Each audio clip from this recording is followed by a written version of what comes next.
Hello, you're watching PC Jack, and welcome to Tech Flashback, a PC gaming and hardware live show focusing on the biggest stories of the week. And I'm joined today by my co-host Jerry of Top 3 Entertainment. We've got a lot we're going to be covering in today's episode. In particular, AMD's Computex keynote. We're not going to worry so much about the Nvidia Computex keynote. Wasn't as interesting. But we got that, and then we've got some interesting news about the leaked 4090 Ti cooler design, which I'm really interested to have a chat about, amongst some other things, and just have a nice chilled evening. So, yeah. How are you doing, Jerry? I'm doing pretty great, man. It's my Friday, even though it's Tuesday, but I'm gonna enjoy the day off. I get to start it off talking to my good friend PC Jack, so Sweet. can't complain. So, as usual, we'll start the episode with just a nice bit of chit chat and catch up on how it's going with the channels and whatnot. I do also want to point out that we're now free with the intro going smoothly and not stumbling on my words, so I'm quite happy with that. So, we'll see if we keep that up for next week's episode as well. So, I just wanted to say, I really liked that vlog you did the other day for your part one of the honeymoon. And I think one of the things we picked up on is like American food looks so much better than British food. I know it's just like Yeah, it was like sort of like takeaway burger stuff, but it looks so much better. Like seriously. I got a shirt. That's how good In and Out is. Yeah, I don't know if you watched the HD podcast. Have you heard of that? But they had some controversy on there about beans on toast. They said Okay, it's garbage. They right. said This they is didn't like it. I'm gonna find this really insulting as like a Brit who like grew up on beans on toast. So is this not a thing in the US? People don't have beans on toast. No, that's what that was the whole point. Is like uh, a lot of British people said it was like their thing. The closest we have, I'm part Mexican. We have tortillas and beans. Okay, that could be a little similar, I suppose. But you can't diss on beans on toast until you've tried it though, because it I is. know. The best is what you gotta do is cheese on toast. No, beans on cheese on toast. That's the best one. So That'd it's be kind of my like chili go-to. cheese beans. A little bit, yeah. It could be. You could see it like that, I suppose. But yeah. Uh, So what's happening? You're gonna do a part two for the vlog as well. I think is it? yeah, I'm currently behind on that, as you will get to right now. As you know, GP reviews are intense. The editing's intense. Benchmarks intense, Oh, and definitely, yeah. especially when does your video come out? Friday that'll go live. Friday. Okay. But Well, perfect. If you guys are looking forward to RX 6650 XT review, check his channel out. And then if you want to see the RX 6750 XT review, check my channel out. That's gonna be awesome. exactly, Don't and don't miss we it. get to plug them again on the it'll be on the next episode as well of Tech Flashback episode 11. We're in double digits now. That's Wow. quite the milestone as well. I But kind of don't want to spoil your video, but I was gonna ask you what you don't have to tell me what games you did, or if you did test it on games. I'm assuming you did benchmarks, but how many of them had actual user benchmarks, and how many did you have to make your own benchmark on them? I want to say two. The rest of them were built in, but the ones I did have Okay. to do my own benchmarking for would be Doom Eternal. But Doom Eternal is generally just I run through the first level. It's quite a decent way for like just getting a general idea of performance in that area. And the other one, only because there is I did Quake 2 for ray tracing benchmarks, but for some reason, like I usually use console commands for that because you can just set up a time demo on that, and it just wasn't working. So I had to actually like physically play the game for that Oh, you demo. had to play the game. I Oh, know it's terrible timing, but no. So Quake 2 and Doom Eternal, but then I yeah, won't spoil the rest of the games. But yeah, I was gonna say there's a sneak peek there, guys. Exclusive news here. you got those ones. Go on. Which ones On did you mine, do? I was gonna say since I pretty much test the same games. The ones that don't have user benchmarks is Call of Duty Cold War, and that one that one I picked a stage that's kind of like you just walk for like the first 30 seconds, and then the rest you're in a helicopter and you're just like pretty much watching the scenery for the longest time. So that But one's it's, very easy to replicate I was gonna say it's on very. mine. That sounds repeatable then. Yeah, and so that one's perfect. And then the one that's really hard, in which I usually give warnings, or not warnings, but I say, first of all, this is a battle royale. um, there's different versions that come out. I try to, if a new version comes out, I try to just retest them all on there, and then I just tell people that like I try my best to simulate it as best as I can, but obviously since it's just a random game, the results may not be the same, but they may be close. And since it's a free-to-play game, I figured why not put it on there. So the results may vary a little, but I always run on the same path. I'm not gonna give out my location in case people want to, try to like spawn camp me and kill me. That happens a lot too. Okay. I try to run on Right. that path, and then like someone lands close, and then they kill me, and then I gotta start over the whole benchmark. So that's what takes my most time is Warzone because it can be so random. So I know there's a bit of a, like, not a disagreement on it, but like some people are not as favorable on the built-in benchmarks that you can use. Like the built-in benchmarks they've got for like, I don't know, just like a Cyberpunk as an example. But like, I love what are your feelings on those? Because I feel that even though they might not be as representative of in-game performance, I do feel that they are a worst-case scenario, which is the kind of best way to see it, because your performance could be actually slightly higher in-game. So I don't mind using them.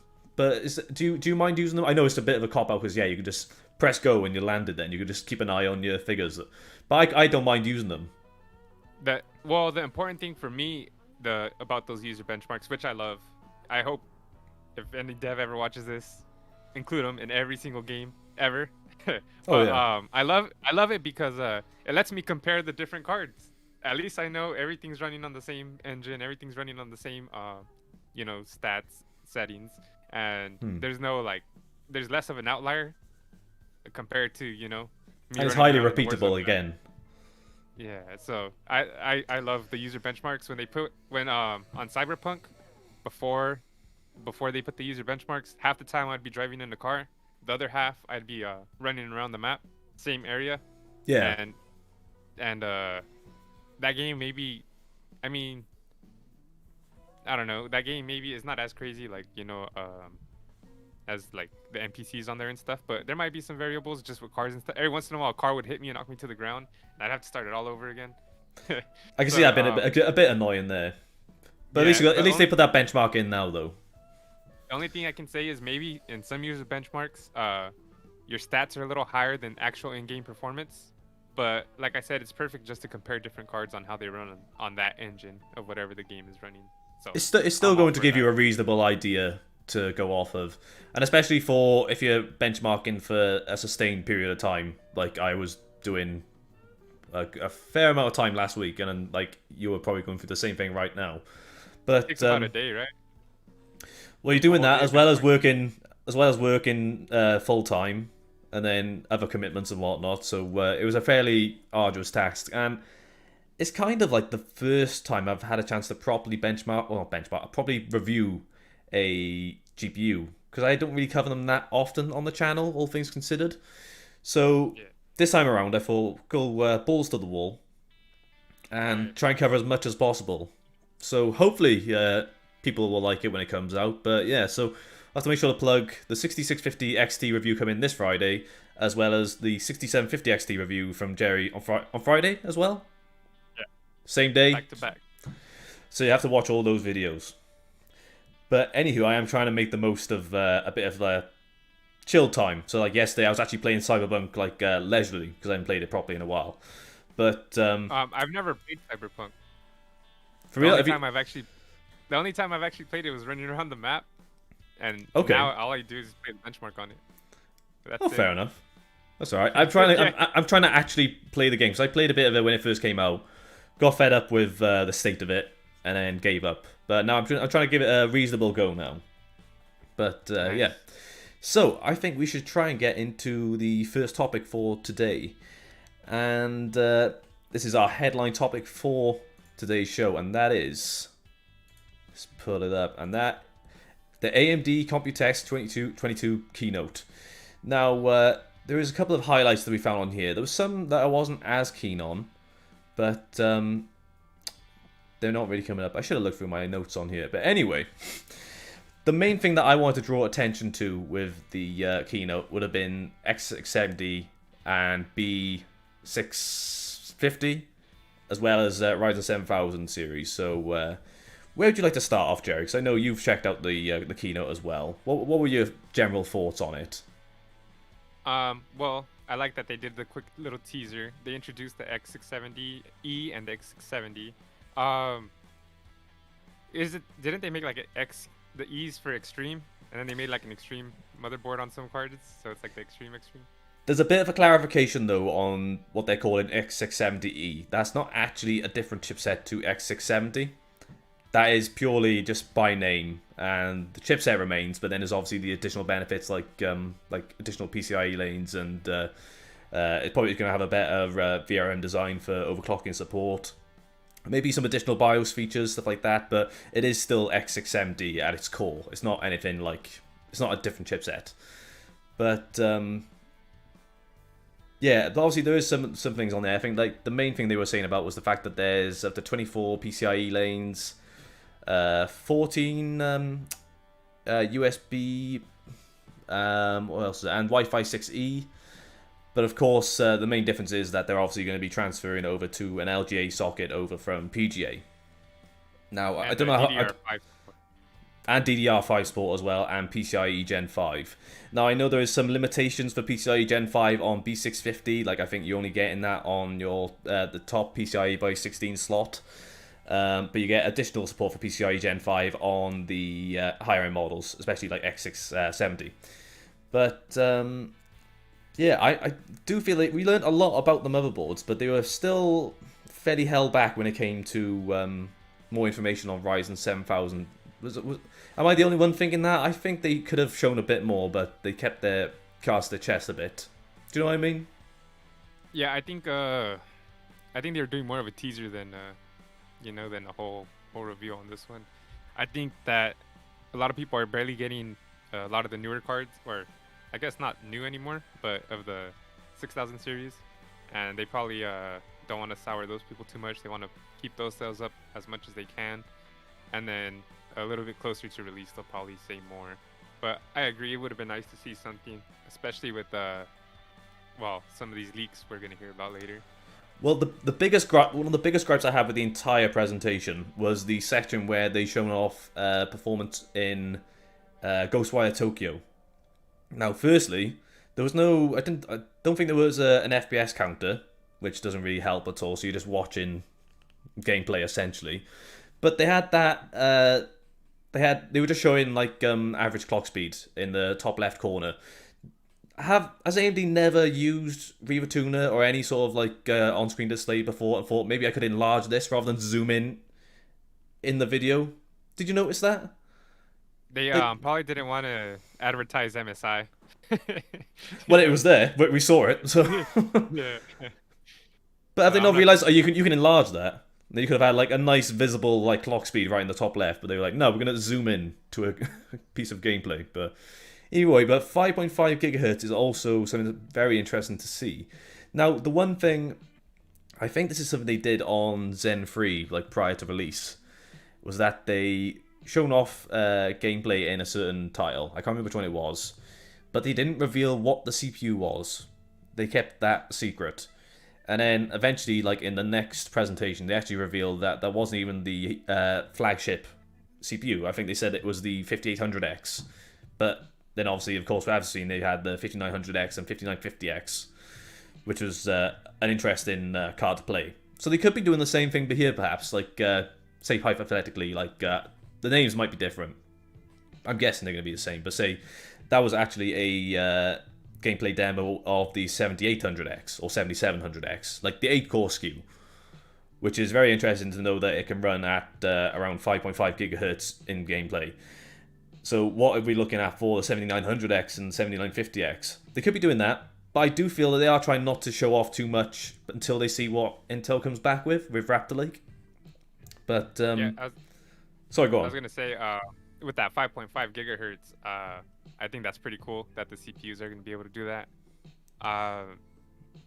It's well, they nearly got it with Zen 3 though. What's that?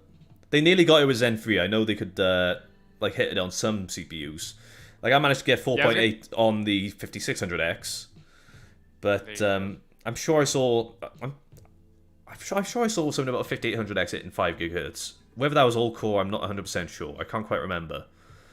And I'm sure that was probably under like extreme conditions too. You know, they probably had to not a normal room setting. They probably had to make sure everything was cool in their house and everything. And who knows how long it probably ran too, right?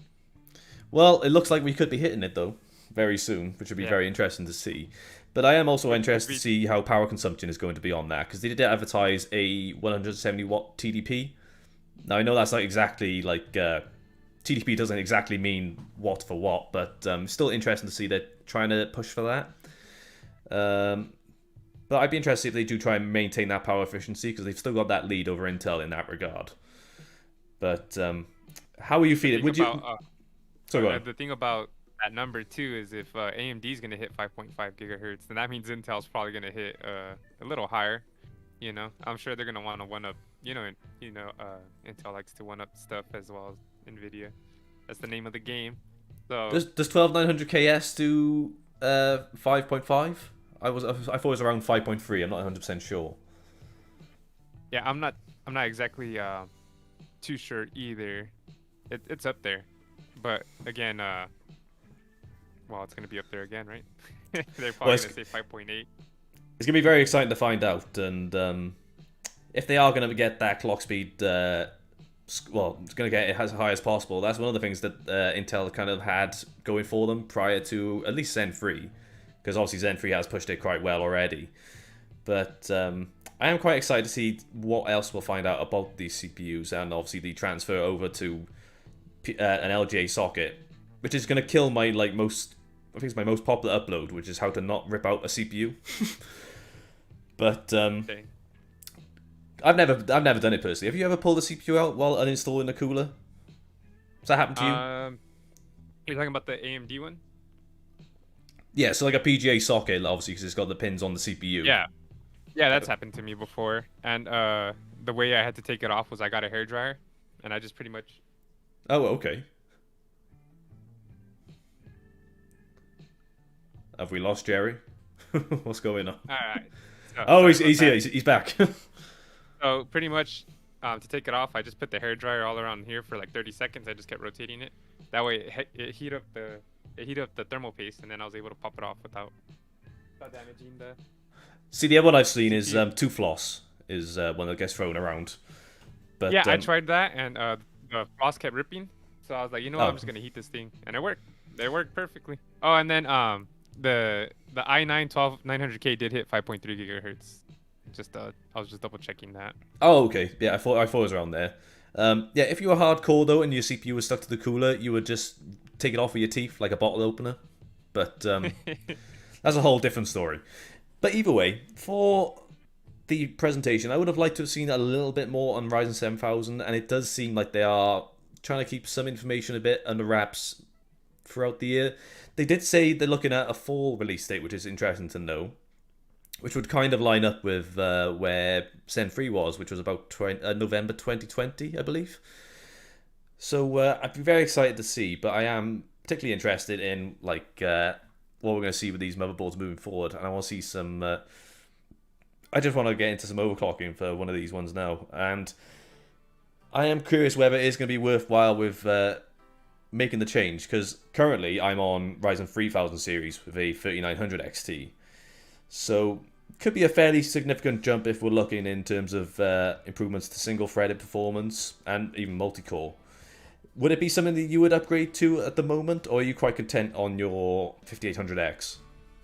I love my 5800X. I think that's a good place to start for anyone interested in streaming. Oh, definitely. All those cores, and it's not too expensive. It's cheaper now too. But I've had no problems. I remember when I first got it, I was hearing that it was overheating, and the temps were super high. I have had no problem with my CPU whatsoever. I've thrown everything at it, and it's been running fine. Right now, it's let's see, what is it running at right now? Sorry, so it says it's at 47 degrees. That's not bad at all. I guess I was gonna say maybe that's hot compared to the other CPUs, but it's not the worst I've seen on a CPU. Well, if you look, I think the main thing for the 5800X was the fact that because of the way the actual CCX design works, because it's got all 8 cores on one single die essentially. That's why it can be a little prone to overheating. But I would argue at that point when you're getting a 5800X, I don't even think it comes with a stock cooler, if I'm right in thinking. So they are expecting you to have some sort of, well, they understand if you're going for 5800X, you are going to use an aftermarket cooler. I don't think it'd be a good idea to use like a Wraith Stealth on a 5800X anyway. But a decent mid-range air cooler would be perfectly fine, or a like 240 or 280mm rad would be more than enough for a 5800X, and obviously adequate airflow in your case. I was gonna say, I was also they didn't really talk too much about the V-cache, right? Like, you know how the 5800X 3D, their new CPU, how it has that new cache system in it to help render more, you know. It's that 3D stacking frames. design, yeah. Yeah. I didn't really hear them talk too much about that being implemented on their new CPUs, and I would hope that all of them have it, but. Well, this is why I'm wondering whether this is like kind of a given that all their CPUs moving forward, or not maybe all of them, maybe like they're like Ryzen 7 and up, something like that. Maybe they'll utilize it then, because at that point, or they may have like designated SKUs like they've already got for this 5800X 3D. It could be the case like that. The 3D SKUs, essentially, yeah. But they may say, oh, you don't get that on the 5800X, not 5800X, on the 5600X. So actually, no, when we talk about the next generation, it'll be the 7000 series onwards, so like it wouldn't be on the 7600X. But you can get a 7800X that has 3D V-cache to boot, as well as the 7900X and so forth. It could be that, but the one thing I did find pretty cool was the... they did mention that all of the processors are going to have a built-in IGP, but not along the same sort of level as their dedicated APUs, which are a bit better at gaming performance. But they are going to like say this is more so the same way you use it a bit more for like troubleshooting or for certain encoding tasks on Intel. But I think that's going to save a lot of people some headaches when they're setting up their systems, because there's so many people that are not plugging into a GPU when they do their first time build and worrying that there's not getting any display. But obviously, like even more so on AMD, you're not going to get a display out for a Ryzen CPU unless you've got a G SKU. But it's going to be a given. Like you're going to get that the same way you do with any Intel CPU besides their F SKUs, which I think is pretty cool, and is obviously going to be quite useful if they've got these CPUs for like non-graphic intensive workloads. So some people will be able to use them without a GPU, which can be pretty useful. But I am contemplating it. Like it sounds a bit bad, but I'm rocking a 12-core CPU on B450. But the thing is, it's a pretty good B450 board. I've had it for about 3 years now, and it was got pretty decent VRM design for the one I've got, which is the MSI B450 Pro Carbon, and it has no problems with a 3900X XT, and I don't do any overclocking on it, but I feel there's very little benefit to be gained from overclocking 12 cores anyway. But it chugs along perfectly fine, but I do feel like X670 is calling my name a little bit. I'm sorry about that. I was thinking about doing the same too, because well, we review stuff. We need to make content. That's it. Yeah, and but I don't know. I might go with if I do get a motherboard. I'm an ASUS guy. I know. I like ASUS. I was gonna say, especially when it comes to motherboards. The only thing is they're expensive, or they're more on the pricey side. Yeah, that is the one problem. I like the Crosshair, but that's gonna be what, like $800 just for the motherboard, I'm assuming. Yeah, so, I think unless you get into any insane overclocking, I think you might want to skip out on the Crosshair series, perhaps. But yeah. In terms of for ASUS, from personal experience, I use an ASUS B550i ITX motherboard in my HDPC. I say HDPC, but I do game on it. But I get on really well with that, and I do like the BIOS for ASUS quite a lot as well. And funny enough, I went through I did a BIOS update tutorial video the other day, and it's probably one of the easiest ones to flash the BIOS on, which is really appreciated because obviously it can be a bit more like confusing on certain brands. It depends, but no, I do like ASUS in particular for their BIOS support. But yeah, it'd be between ASUS or MSI if I was going to be looking for something on X670. Gigabyte I've had some luck with, but they're a bit hit and miss, I find. I've And been especially, wanting to try a Aorus motherboard just because I've heard they're really good, but I haven't yet. I had Asus, a Gigabyte B450i Aorus motherboard, and funny enough, I sold it to my brother when I sold him a system a while ago, and it was fine. I didn't have many issues, but I did have a really strange like what coil whine from the motherboard, which is a bit unusual. Ah, But yeah, that is kind of random. but that was more so when it was under like a multi-core workload, which I highly doubt my brother's putting any sort of stress on that system that much to be doing anything like that. Bit of a strange one, but besides that, the motherboard was pretty good, to be fair. But yeah, Asus or MSI would be my pick. But so, are you thinking you would upgrade to Ryzen 7000 series? I believe so. I'm not too sure if I'm gonna wait for the prices to go down. Probably. I'm not too sure yet. I gotta see what's going on because then I gotta buy a new case. I gotta buy a new. I'm pretty much gonna do a whole new build with it if I do get it. Oh, okay. Just whatever. Right. And is that more so Whatever. for like? I know obviously you need to make content, so that's the whole point of these things half the time. But obviously there does need to be some benefit to it as well. So for me personally, I'm quite content gaming wise, like because I'm gaming at 4K, so I'm still a lot more GPU bound in that scenario anyway. So I won't be worrying so much about gaming performance, but multi-threaded performance for content creation explicitly, like for rendering and stuff like that, would be extremely useful. I do like being able to offset my encoding tasks to my CPU as well as my GPU. So that'd be my main thing for that. Would that be the same thing for yourself? Yeah, I agree.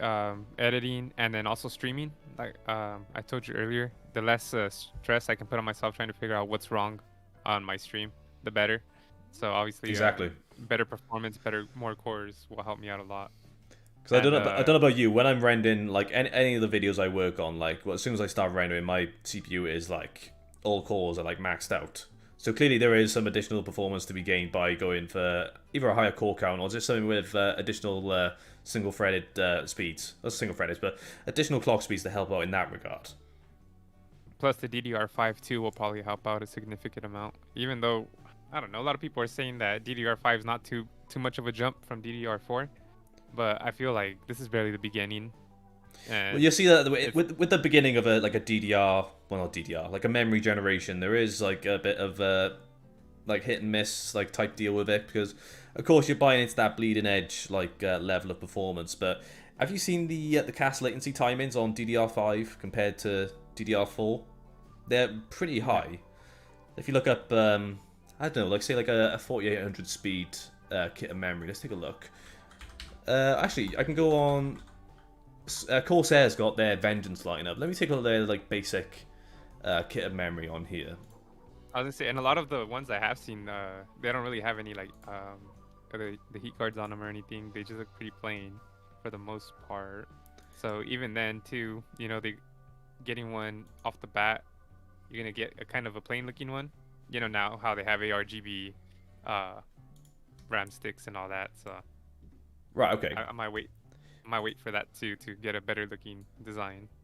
So this is the this is literally the only ones I can get on scan in the UK. So Corsair Vengeance Black 32 gigabytes 4800 speed DDR5, non-ECC, and if we take a look down here, the cast latency timers are 40, 40, 40, 77. Those are very high compared to DDR4. Even if I took to look at like a basic kit of memory on DDR4, usually like 15, 16, 19. 20. pretty much, yeah. Something. If I take a look at a 3600 speed kit of memory on here, and so it's got in here 18, 22, 22, 42. Because you can see that it is pretty high in comparison to DDR5. Of course, high memory speed is still pretty useful in that respect, but it's going to improve over time. But even more so is the fact that it's still very expensive to go to DDR5 at the moment. I can't remember what it was for that one just then. It was like £230, which is pretty crazy to think about. But that could go down close to the time. Or they could say like the demand is going to increase with the new platform. But I think we've seen with Alder Lake, there's been very little performance gain depending on what you're doing. It's more if you're doing really memory intensive tasks, you could see that benefit. But for gaming, no, not so much. But hopefully it does improve. But I would be quite interested to see what it is like to go from a B450 motherboard with a 3900 XT all the way to X670 on maybe like their 12 or 16 core. But anywho, I've just realised we've been talking about that topic for a very long time. Should we talk about something else then? I guess we could just talk about that Corsair laptop and then go on to the next. Of course, yeah, I did forget about that as well. What do you think on the Corsair Voyager? What do you think about it? So what is it? It's going to be a gaming / streaming laptop. Well, Corsair bought Elgato, so they're quite well versed in being able to implement a lot more streaming tech for theirs. So they've got like a built-in stream deck, I want to say, on the actual not on the keyboard, but it's like a sort of bar at the top of the laptop. Let me see if I can pull up a couple of pictures of it and some specs. I don't think they released specs for it. There's definitely pictures. Yeah. Let's take a look. Yeah, I think the idea is great. I've been looking for a laptop actually. Well, I have one in mind. It's a Asus Zephyr. It has like the 6800 M GPU in it, and it has the 5900 CPU in there, the mobile one. And I've been wanting a laptop like that so I can edit on the go. You know how I was on my honeymoon? I was on vacation. Of course, yeah. That would have been perfect to edit the videos while I was over there. And then I could have even streamed from it too, you know, just give quick updates, have a little Q&A. So well, I would hope they have some specs for this, because I'd be more interested to know on that. I'm assuming it's going to be on the... it could be on the Ryzen 6000 they were specifying from there for their mobile graphics. But like you see on here, it's got this... I'm not quite sure what these symbols stand for on here, but it's similar to that sort of Stream Deck design that you can get on Elgato products anyway. Do we have any specs? The new Voyager A1600 is an AMD powerhouse equipped with both Ryzen 6000 series processors and Radeon RX 6000 series. Okay, so we can kind of gauge roughly whereabouts it's going to be in that respect. But like, so you're eyeing up this one then, is it? I'm more looking at the Asus, whatever Asus when they come out with, and when it goes on sale, I'll probably get that. Oh, okay. It's just because I don't have any Corsair accessories, so I'm not really looking too forward for that. But I mean, who knows? If it's at a good price and it has good specs, I might get it. Why not?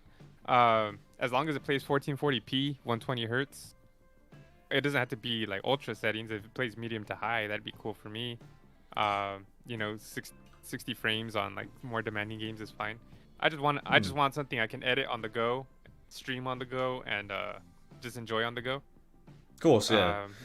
It's weird to see Corsair venturing out into these other kinds of products, though. It's a bit like...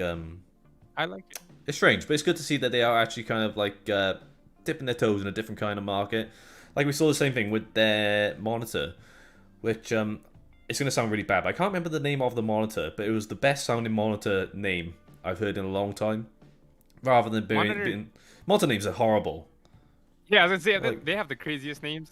But like, the monitor I have... So go on. I was say, do you own any Corsair products? I've got a Corsair chair behind me. Oh, wow. See on stream. That's the T... I can't remember the name of it now. It's pretty good. I'm not a fan. I know it is still a bit of a bucket seat design, so but I'm not that much of a fan of those chairs. But I think it's fairly sleek looking. It doesn't look too gamery. But besides that, I've got 32 gigs of Corsair Vengeance 3200 speed. Oh yeah, I got a Corsair Vengeance RAM as well. I think that's about the only Corsair thing I own, actually. Okay, I've got an RM850X power supply as well. That's in my main system. Besides that, I'm looking. There's an absolute pile of like just random products to the left of me. Yeah. I can see a Be Quiet AIO just bundled on top of a box, some cables, my Alder Lake bench, a microphone. I love Be Quiet. It's an absolute mess over there at the moment, but I can't see any Corsair products. You guys have a Best Buy in the UK? No. No, you guys are spoiled over there for choice over there for shopping. So we have Best Buys here, and they're filled with Corsair products and Elgato products. So I think the average consumer probably has a bunch of Corsair products here in the US because they're in like every store. They're in Targets, Walmart, Best Buy. So if this helps if this helps someone that already has, like, let's just say an extra mouse, a Corsair mouse, or Corsair headphones, and it just helps connect into their little Corsair ecosystem, I'm all for it. I love that. I think it's great. I have to say, I did have another piece of Corsair tech in my system, but it did get gutted out when I transferred my case to the Fractal Torrent Compact. I did have a single Corsair RGB strip, and then when I moved my case into, well, when I moved my system into the Torrent Compact, I couldn't find a decent place to put that RGB strip, and I was just like, oh, shame. Anyway, just carried on with my day and didn't worry about it. But no, besides that, so I've got a couple of kits of Corsair memory. I've got some Corsair memory in my TrueNAS system. But besides that, I've got Crucial memory in my mini ITX rig. But not much else Corsair. But I was gonna say, before we go on to the next topic, would you ever want to consider a laptop as part of your little PC Jack life? see, I could go for a laptop. It would probably be something really underpowered, purely for like basic stuff. Like I do write a lot of scripts for my videos, and sadly, I do most of that on my phone when I'm not at home. Oh, okay. Yeah. So it could be ideal for that, but I'd probably get like a cheap notebook type of thing for that anyway. But for gaming, I wouldn't really be that interested in using it for that, especially when I'm hoping to get a Steam Deck soon, which will probably become my main portable device. So I wouldn't really worrying about a gaming laptop in that respect. Streaming duties, well, I do that on my main system really. If I want to game in my living room, I've got the mini ITX rig I use. So no, I couldn't really see myself getting a gaming laptop. If I did get a laptop, it'd be purely for like the most basic tasks possible. So just like script writing and maybe for photo editing at a push. Yeah. That'd probably be the most I would do it on there. Yeah. I mainly want one for just editing videos. That's kind of the main thing I want one for, because when I'm doing these GPU reviews, I don't let anything run on my in the background or anything, So Of course, yeah. pretty much when these are in benchmark mode, I can't use my computer. So that would be I quite would love handy for yourself there if you did have a separate system to that anyway. yeah, and then it's also hard for me to spend time with my wife when I'm over here editing. At least that way I can be in the living room editing and be hanging out with her, even though I probably won't be paying attention to anything she says. It's just the presence, No. It makes a big difference. But I have that similarly with my mini ITX rig, because that's in the living room. So obviously it's a bit much more of a communal area rather than me being in my office as I am right now. But yeah, maybe it'd be something I think about. But for now, though, I'm not in any particular rush to get a laptop. But have you realised we've spent 40 minutes on the very first topic? That's crazy. Yeah, that is pretty wild. Shall the we? next ones will probably How probably about you take the next one, because this is the one that you brought up. Well, I should say you brought up the next one. We both said it at the same time. It was quite funny. So, yeah, we jinxed each other. Yeah. So yeah, why don't you take the lead on this one, Jerry? I'll put it up on the screen now. So I don't know if you guys have heard, but supposedly there has been a leak of the NVIDIA GeForce RTX 4090 Ti Founders Edition. The graphics card has the cooler pictured inside. Take everything with a grain of salt, because who knows if this is true or not. But let's see what supposedly was in here. It says that there have been reports that the RTX 40 series GPUs could launch as early as mid of July, which is crazy because we have not heard of anything about them. I feel like they would have at least mentioned it at this Computex, right? I would expect it so, but like the one thing I missed about the what's called for Ampere's launch. Do you remember they did that 30 days of Nvidia or 30 days of GeForce event where each day was like a year? So they said, oh, this game came out. Like they said like 2008, Fallout 3 came out. Then 2009, blah blah blah, a different game. Did you remember seeing that about when it was on? I think it was on Twitter or something like that. No, it sounds familiar. Was it around kind of Christmas time, or was it? It was before the launch of Ampere, so it was like a countdown to the actual event where they revealed the RTX 30 series. So they said from like I remember when the year started, but it was like 1995, well, I can't remember what it was, 1997, Half-Life 1 came out.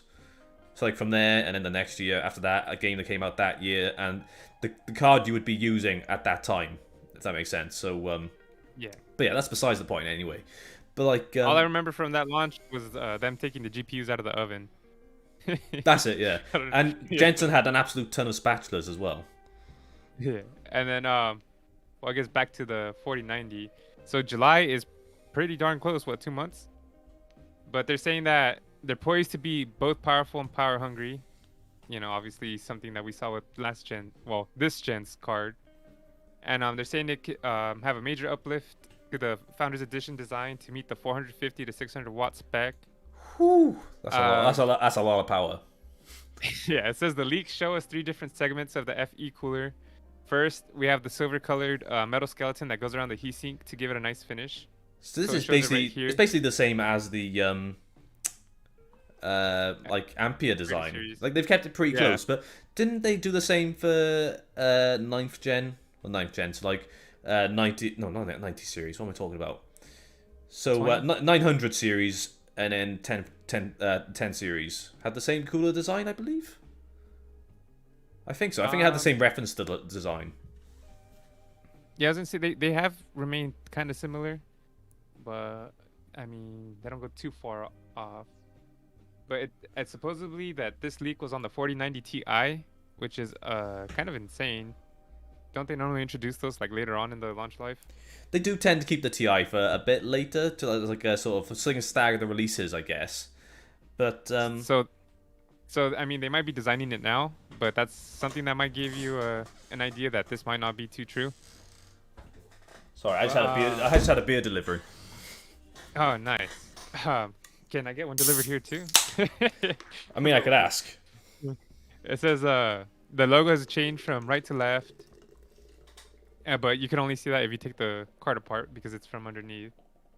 So you. But I can see on there because I'm only going off because I've disassembled the 3080 FE, and the actual cold plate is a lot bigger than what it was on 3000 series, which is very interesting to see.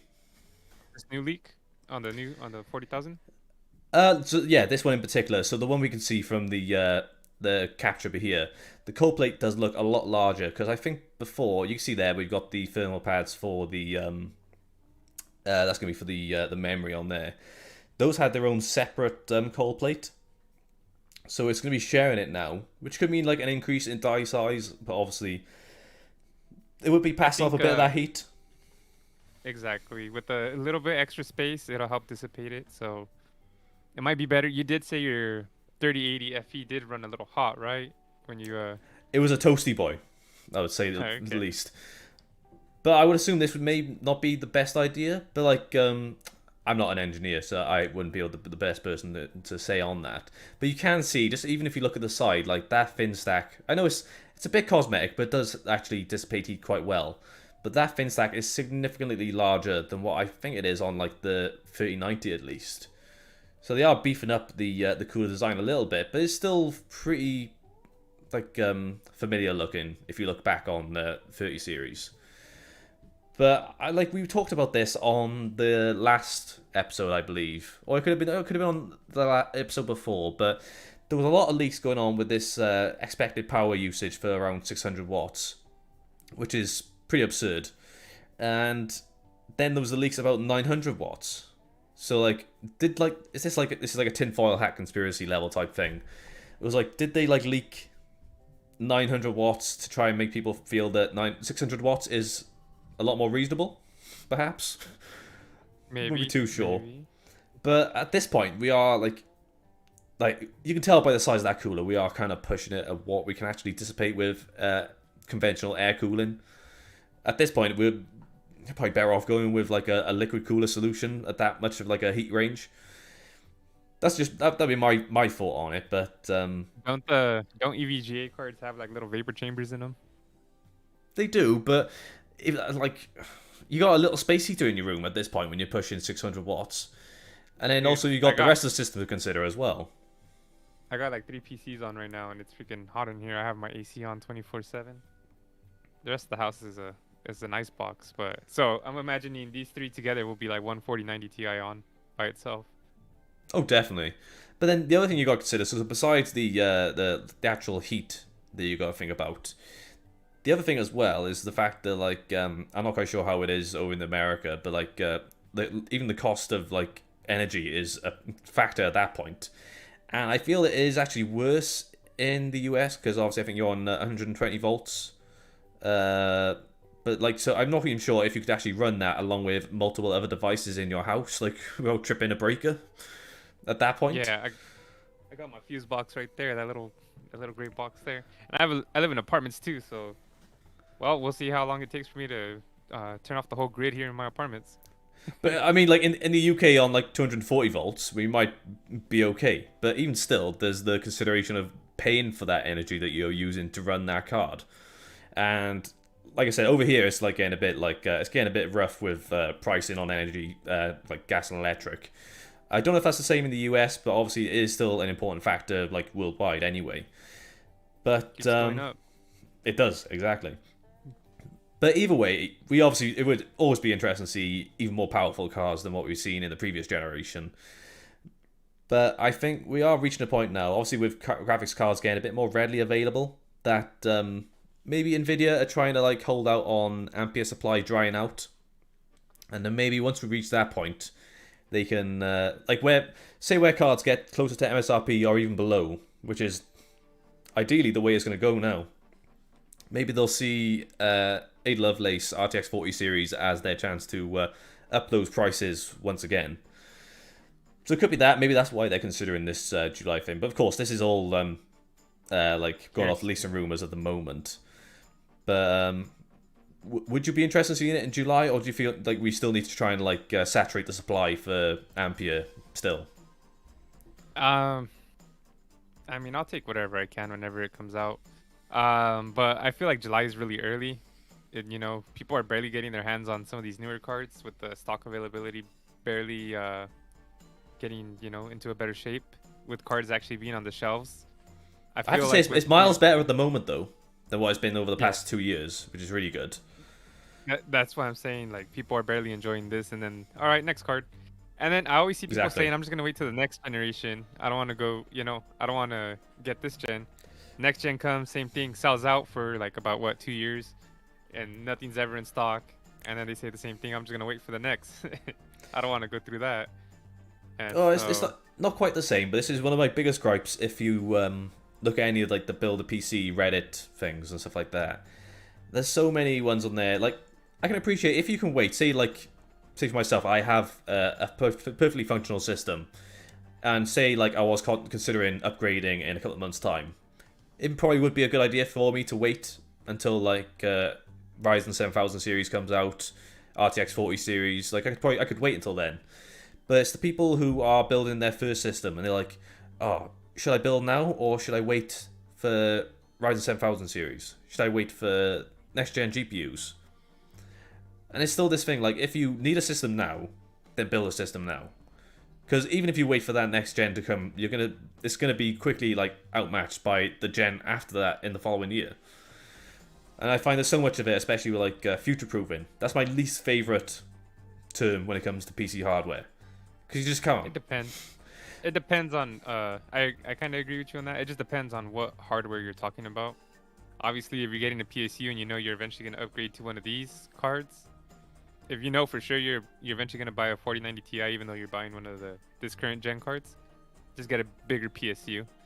A lot of people say that's an exception, I would say. Yeah, to a certain extent, some stuff, yeah, you can like future-proof, but like, there's no point in saying like, oh, I want to buy the like flagship GPU to make sure I can make this last for as long as possible, which it will. Like GPUs will last a long enough time, but what like you can still run on like older hardware, like yeah, no matter what you buy, it instantly becomes obsolete like a couple months or a year later. It's like I had a friend who he needed me to have a look at his system because he botched like he got a new case and he tried to gut his old system and something went wrong and the system wouldn't turn on at all, and I couldn't even get it to turn on. I took the system out and had it it was a Skylake system, so like it was a 6700K or non-K, not 100% sure, and just wouldn't power on. The motherboard, I think, was there was something wrong with the motherboard. I have a feeling that he may have shorted something when he was moving everything over. Could have been that, but either way, the system wasn't working anymore, so he had to upgrade his platform entirely. But he decided to keep his GPU, which is fine because we couldn't actually get a GPU at the time. So he upgraded to no choice. exactly, but he upgraded to a it was B5 no it was B560, it might be B460 with a 10600 non-K. So that's a pretty big jump up from a 6700 considering how long ago that launched, I would say. But then he paired. That could have been the 5 series. I think they're 10th and 11th gen Intel. It could have been. I'm not 100% sure. But it was either B560 or B460. But yeah, so we upgraded to that, but he kept his GPU, which was a GTX 960. And that thing, when I was testing it in, I think it wasn't Doom Eternal at the time, it was Doom 2016, and it was still pushing out frames like no one's business anyway. And that's a 960 we're talking about, and I think that's nearly on the cutting block because they've cut driver support for 700 series at this point. So it's nearing that anyway. I say with the 960, I would definitely upgrade soon. Either probably if you find a current GPU now for like a steal of a price, I would just, if you really want to upgrade, I would do that. But if you can wait till July or later, go ahead and do that. You already waited this long. But what I mean is he's not slumming it on a 960. Like, he might have to like turn some settings down, but that card will do 1080p 60 like no problem. Yeah, no problem. But and then too, it depends on what monitor you have and if you plan to upgrade a monitor too, because you might be able to get a card that can run pretty much whatever you throw at it, but then if you have your same monitor, you're not going to be able to use any of that performance anyways, or all those extra frames. I think the thing we're finding now though is that it's so easy to like hit 1080p 60 on very low end hardware as well. Now 1080p high refresh, maybe that's a bit more of a question, like if you want to hit like those higher refresh rates like 144 or even like 240, 360, then you would be like considering something more powerful, but like the most basic you can get into 1080p 60 is very achievable, which is a good sign. Like this makes it a lot more approachable for new people getting into the hobby itself. But I think if you're building a new PC, 2K 1440p 120 frames is what you should try to hit. You're spending all the money already as it is. Get something that you have a lot more fun with. Well, I feel 1440 is going to become the new 1080 right now. Yeah, it's gonna take a bit of time. Running. Yeah, I'd say that's what I'm running, and there's no way I could go back to 1080. So what monitor do you have? Out of curiosity.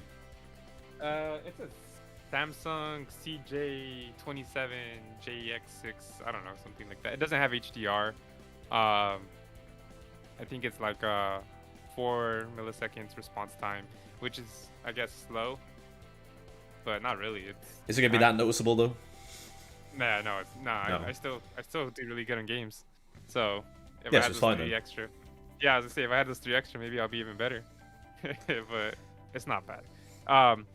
The next monitor I do get is probably gonna be a super expensive one. But I'm not gonna say anything about that yet until it happens. That's all right. I went overboard with my one. I went a bit like large, but I think you can tell that because it's lighting up my face purely just with the monitor itself right now. Oh, nice. But so you saved on studio lighting right there. Then, if you think about it, you factored it. Exactly. So it's totally fine. Factored that. But like, I don't know. If I didn't go for this, because I'll say now, I've got a video on the monitor I got now, which is the Gigabyte FV43U. That's a monitor name I can get on board with. That's quite a short one. I quite like that. It's not the like Acer ABC, and then you mash the keyboard with your hand, and that's the name of the monitor. But anyway, it's 4K 144Hz VA panel, and it can be a bit to adjust to because of the size is 43 inches, which is pretty decent size for a monitor. That's basically a TV. But yeah, I get on really well with it, and especially for like more single player titles, it's stunning. Is it 4K? Yeah, it's 4K. So 4K 144 Hz. would have been quite ideal to go for an OLED at that rate, but that's pushing the cost up fairly significantly, and then you are going to be losing out on certain features at that point. I believe it's G-Sync compatible. Yeah, I think it's G-Sync. I don't know, I love it though, but I do quite like, at that point, people say you should go for an ultra-wide, but Nah, personally... fine, you're good. 43 inches, I think you're fine without the ultra-wide. I do quite appreciate the curve on a monitor though. Like, 'cause I had a 27-inch curved monitor before, which was nice. So, getting used to the non-curve on this panel was a bit difficult to do at first. But once you get used to it, like, it's an absolute beast for multitasking as well, because I have so many windows open on it right now. Like, literally, right now. Like, I can say right now I've got in the bottom left corner, I got my OBS running. And then I got YouTube in the top left. I got my news stories in the top right. And then I got, obviously, Jerry's capture from Discord, because, like, we're not going to talk about Zoom this week. Anyway, but... Yeah, they're not getting us free sponsor.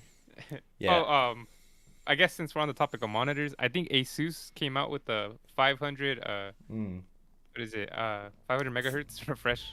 A 500 hertz refresh monitor, rate? wasn't it? Yeah, yeah, refresh rate. And I was at 1080p.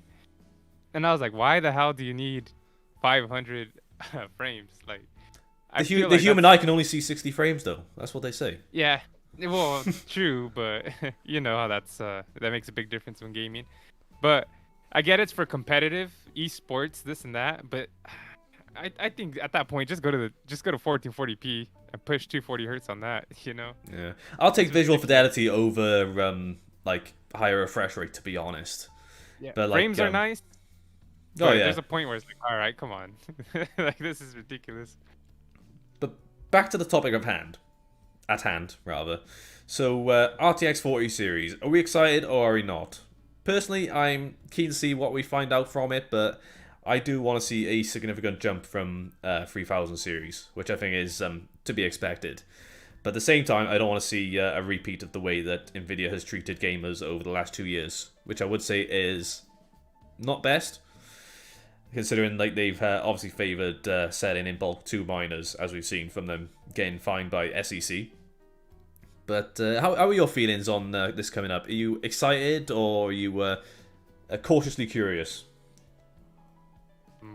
Overly excited. But the thing is, it's going to take me a while to get my hands on one. I'm assuming, like this last gen, I barely got my hands on 3060 Ti was actually the first card I got in this new lineup. And then after that, I wasn't able to get an Nvidia card for the longest time. And then the second thing is I'm probably going to have to buy like a mini fridge and just put the 4090 in there. Yeah. Build a custom case. Exactly. And that thing. Because, man, that's gonna be a toasty boy, like you said. I love it. Like, more power, more performance, but let's try not to burn the house down at the same time. And then you can keep your drink under the GPU too. You just open the fridge. Exactly. It's perfect then. Let's move on to another topic. We are gonna skip a couple. Well, not a couple, but like I did have a thing. Like, I'll quickly show it. Like, I thought it was really funny. What's your opinion on user benchmark, Jerry? They're garbage. They're haters. They are very biased. But I just felt the need. I had to read out this thing from there's not too much to say about it. But if you're not familiar with user benchmark, don't use it as a reliable source for your just any computer hardware whatsoever. They are very biased when it comes to Intel and Nvidia, and that continues to be the case. So I tell you what, I'm going to read it. Are they paid? Are they paid by them or something? I don't know. They're just fanboys, I think. All but right, I gotta read this because it is astoundingly dumb. We gotta move this across. We've cut that out a little bit. So here we go. This is about the RX 6950 XT. So here we go. Get ready. Whilst the drought in the GPU market continues, street prices for AMD cards are around 50% lower than comparable based on headline average FPS figures Nvidia cards. That is true. They are slightly lower compared to Nvidia at the moment. That's okay. I understand that. That's fine. Many experienced users simply have no interest in buying AMD cards. Well, that's arguable. I would say there's plenty of experienced users using AMD cards. Regardless of price, AMD's Neanderthal marketing tactics seem to have come back to haunt them. That's a bit strong. I would argue that it is a bit they did kind of like screw the pooch a little bit when it came to the 6650 XT. Not 6050 FT, the 6500 XT. I nearly ruined my own review there. By saying that 4 gigabytes of VRAM is not enough, and then releasing a card that uses 4 gigabytes of VRAM. Anyway, their brazen domination of social media platforms, including YouTube and Reddit, resulted in millions of users purchasing substandard products. Really? Be wary of sponsored reviews with cherry-picked games that showcase the wins and ignore the losses. Experienced gamers know all too well that headline average FPS are worthless when they are accompanied with stutters, random crashes, excessive noise, and a limited feature set. What? Yeah, and then they forgot to mention it's also going to run a lot cooler, probably. Oh, yeah, exactly. But, like... yeah, that's crazy. Use a benchmark. Who hurt you? Yeah, and they could at least say, in most instances, not like every single AMD GPU, at least do that. At least that saves some face. I didn't even know Neanderthals had GPUs, but maybe that's how they started fires with the NVIDIA cards, you know? That's how they discovered fire, exactly. And I don't want to hate. I love NVIDIA. They have amazing products. I love AMD too. They have amazing products as well. They both have shitty products. Like you said, the 6500 XT, garbage. The 6400 XT, probably garbage. I haven't even saw one yet, but... And then the 3050, the NVIDIA 3050, I heard that's garbage too. I kind of want to get one to test out, but... 3050 is not as bad apparently, but it is slightly overpriced, as there's a lot of hardware at the moment anyway. Yeah, I didn't really have too much to add to it with that, but I just thought it was worth pointing out how idiotic user benchmark is. But let's move on. And then I like how they blast everyone else. They say with the cherry-picked influencers, YouTube and the internet, you know, people picking AMD. It's like, okay, we're all wrong and you're right. Huh. Exactly. We're the problem, not you guys. But the TLDR is, don't rely on user benchmark for anything reliable, because they are absolutely not. Unless you want to have a good laugh, then go ahead and check out their stuff. Yeah, exactly. Plus, unless you want to have a laugh about them. They didn't even showcase the 3090 Ti. They should have at least, if they're going to put the best of AMD, they should have put the best of NVIDIA and show that it schools it even more in most of their... Exactly. And one more thing, NVIDIA said that we're going to have 8K gaming, and the only thing that ran that was a laugh. It was Minecraft, right? So. Well, they did Doom Eternal 8K, but obviously that was with DLSS, and also it was running at like 30 FPS, which for a game like Doom Eternal is not really ideal at all. Doom Eternal runs on a potato, so that's not fair either. Hmm. But either way, like I said, both of them, they have their pros and cons, and they both, I'm sure they both market that they're the best, and they both have their cherry-picked stuff, obviously, like we were talking about earlier. Because you want to show, well, you want people to buy your stuff. You kind of gotta be a good salesman, you know? You know what I'd be curious to see, though, is what user benchmark thinks of Intel Arc when that comes out. Because at this rate, they'll say it's probably really good, but then at that point, you gotta remember that also Intel Arc is competing with, like hardware from 2 years ago, while there's currently, like... new hardware out, which is not really a good look. But I'm sure user benchmark will be much more favorable of Intel in that regard.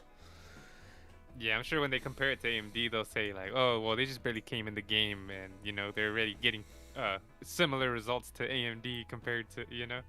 Oh, don't give them too much of a hard time. I don't know. We'll see. But we can go ahead and go on from user benchmark. Yeah, I just wanted to throw that out there in case anyone hadn't seen it. But anyway. Now, the next one is... if they want to come at me and PC Jack, go ahead and watch our reviews and let us know what you think. Just rinse us down in the comments, it'll be totally fine. Our next story for this evening, and this is one that's a bit more special to me than normal, because this is one of my favourite games, and that is... I can just fix that. Death Stranding sequel seemingly acknowledged by Norman Reedus. Now, I found this quite funny, because, like, there's a really big thing with secrecy when it comes to video game projects. But obviously, that's a little different for people working on film and TV, whereas they're not as private for certain stuff like that. So, if I go from here, so speaking with men's lifestyle site Leo, actor Norman Reedus seems to suggest that not only will there be a sequel to 2019's Death Stranding, but that production had just started, This piece of information comes in the middle of a wide-ranging interview where the actor discusses his time on The Walking Dead, his friendship with other actors and celebrities, and of course his time with video game auteur. Auteur? Auteur? I'm not quite sure how that's pronounced. Auteur? Auteur. Awesome. Yeah, Hideo Kojima. So, yeah, basically, Norman Reedus has been not very tight-lipped, if that makes sense, when it comes to this game. And that's kind of a good way to be about it, because I do feel there's a bit too much secrecy when it comes to games nowadays. But the main thing for me is I'm a little biased, because Death Stranding is like one of my favourite releases of the past couple of years. Is that a game that you thought about? I was going to say no. Have you thought about playing it? Yeah, I remember seeing it, like seeing them talk about it and stuff. It looked like a fun game. I just never played it. I do admit it is. I can understand the criticism, if that makes sense. There is a lot of it that can be a bit monotonous with a lot of walking. Like I wouldn't argue that it is like a walking simulator. That is a bit too brash, I would say. But I've never been so like immersed in a game in a very long time. And funny enough, I've just got the director's cut, which I'm gonna start playing like tomorrow. Because I beat the game ages ago. And I think I've spent more time playing the game after beating it. It's one of those. Oh, so nice. I'm actually gonna start again because I've got the director's cut just to see what it's like with like the brand new content they've added now. But I was gonna say, you think Norman Reedus is the one that leaked the 4090 Ti? Wouldn't be surprising. Can't have him anywhere. Exactly, like it's too much. But that is a game I'm very excited to see, and I think they got a lot of they could actually do with it. Now, if anyone's familiar with Hideo Kojima, he is an absolute nut for like being able to make his films as cinematic as possible. Because you can walk for a couple of seconds, boom, cutscene, and then cutscene ends, boom, another cutscene, which can be a bit annoying. But I haven't played anything like. I have to apologize for this because I actually did the last stream I did with Mert. We talked about Death Stranding and it went on for a very long time. So I'm going to keep it brief for this time because I talk about this game too much. But anyway, I feel like it's a game that they got a lot they could go for with the sequel. But the fact that like we've had this confirmation that has been like just come out of nowhere is pretty interesting to find. And I don't know about you, but I'd quite like Norman Reedus anyway. I think he's a pretty cool guy. Yeah, he's cool. Like, have you seen his show Ride? So cool. So it's called? No, I have No. not. It's like a thing where he just like literally goes on his bike around the country and just like talks to random people. But He's that's like, about hey, it. I'm Norman Yeah. Reedus. And they're like, oh shoot, you are Norman Reedus. Or they just go around with it, just like, oh yeah, it's Norman Reedus, and you just go around with his crossbow from like from Walking Dead. I won't say too much about Walking Dead because I fell off that. I stopped after like season 7. So last I saw. Last I saw, it had Rick Grimes in it. Apparently, he's not even in it anymore. So I don't know. So I think they ended it, right? They had to have ended that. I think that they're on the final season now. Oh my goodness, that's wild. But yeah, that's so pretty much the sequel has a solid foundation to go on. Oh, definitely, I would say so. But it'd be interesting to see. Like, I am hoping, like, because obviously it was a PlayStation exclusive originally, and then it came to PC. I would like to see it on PC a bit quicker. But the director's cut came out on PS5 a couple of months ago. And it didn't take too long to come over the PC, which is pretty cool. So maybe we can see the same thing with Death Stranding 2. But I would definitely say that's going to be going on my list of most anticipated games. But if you haven't played it before, I really wouldn't sleep on it because it is such a unique experience to go through. And especially with, like, what's the way to describe it? The actual traversal as the character. So if you're not familiar with Death Stranding at all, obviously the fact you go through this, like, sort of wasteland-esque area, and you're delivering packages to remote areas. But obviously there's the inventory management side of it where you're having to ensure that you're not over encumbered with deliveries, which can slow you down and make you fall over, and your deliveries will fall off, and you have to not damage stuff in a sense. But it does get easier as you go along in the game. So you get upgrades, like you can carry more equipment, or you get additional resources, stuff like that. But if I ever need to just wind down for a little bit and play a game that I don't have to think about too much, that is my go-to. Because it's literally, if you just think about it, like I don't smoke weed. If I did, it'd be like the best game to just get monged out to, because you lose yourself in the game entirely. And especially with the music, there's some really good music in the game as well, which is obviously just hand-picked by Hideo Kojima from his personal playlist, I'm guessing. But is definitely my top recommendation if you haven't played it. But I'll try it one day. Give it a go. You never know. You might like it. You might think it's the absolute worst thing you've ever played in your life. But I think it's an incredible game, and it's something that you just got to try to understand in the first place. But cool. I'm looking forward to your review on part 2. Oh yeah, if I ever did video game reviews, then maybe that'd be one I would take a look at. I know I did do, like, it's not really video game reviews, but like I started a side channel that I've kind of forgotten to do anything for. But like I did a video on. One. That's the one, yeah. I did that video. Like, yeah. That was a passion project, if that makes sense. Like, for years I've been like, I need to talk about this game. But PC Jack isn't the place to talk about it. So I was like, I'll do the video. I don't really care if it gets watched that much, to be honest. Oh, I appreciate that. That's alright. But that game is so, like, special to me. I had to do something and put it out there. But I haven't done anything else since. Like, I haven't done much. I did a video on Hades, but not much else on there. I need to do another video for that channel, but maybe I'll save that for Death Stranding. Yeah, no rush, no rush. Yeah, you could do like a video on like Death Stranding and what you're looking forward to in the second one and what they're gonna expand on. You know, you could do like a little hype video for the next game. Definitely, I think that would be an ideal video for the channel in that regard for that one. What have we got next up on here? Like, I think we're doing good for time. Let's move on to, this is kind of like, there's two topics, but the last topic is kind of not really one. I just wanted to point it out there just because I thought it was a nice story to end on. But do you want to take this next one regarding the sad discontinuation of the iPod, Jerry? Yeah. I don't know if you guys heard, like a week ago? 2 weeks ago? I lost track of time. They have officially discontinued the iPod Touch, which officially discontinues the iPod lineup in general. How sad is that sentence, but there? It's pretty wild because I thought they stopped making the iPods a while ago. I thought they did. I didn't realize they still made iPod Touches. But so who here watching this has an iPhone? Go ahead and comment down below. Let us know if you have an iPhone, an Android, or Galaxy, or whatever you wanna say you have. But do you remember what your first iPod was, if you did have one, or your first MP3 player? I think my first iPod was not mine. I think it belonged to my... Your first encounter, your first experience with the iPod? I think my first... I think I had my mother's old one. She passed down to me. And it would have been the classic... Oh, what was the... I need to find a picture of this one. But it was like one of the most classic ones you could get. The iPod Classic? Is it called the Classic? It wouldn't be called Classic at the time. Yeah, I think that maybe look up iPod Classic, it might show up.